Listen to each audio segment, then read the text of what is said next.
नमस्कार मित्रांनो.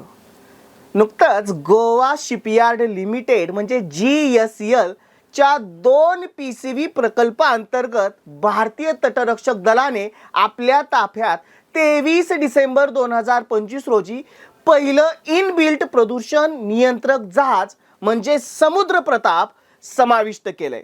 60% पेक्षा जास्त स्वदेशी सामग्रीसह या जहाजाच्या समावेशामुळे सरकारच्या आत्मनिर्भर भारत आणि मेक इन इंडिया उपक्रमाच्या दृष्टिकोनाला बळकटी मिळाली. समुद्र प्रताप हे भारतीय तटरक्षक दलातलं पहिलं स्वदेशी निर्मित प्रदूषण नियंत्रण जहाज असणार आहे. यावरूनच त्याची कार्यक्षमता प्रबळ अशी दिसते. जे जहाज तेल गळती शोधणं, विश्लेषण करणे, पुनर्प्राप्त करणे यासाठी सुसज्ज आहे. तसेच डायनॅमिक पोझिशनिंग प्रणाली आणि अत्याधुनिक अग्निशमन प्रणाली युक्त आहे. माहिती कशी वाटली कमेंट बॉक्स थ्रू जरूर कळवा. आवडली असेल लाईक करा. चॅनलला नवीन असाल तर फॉलो करायला विसरू नका. धन्यवाद.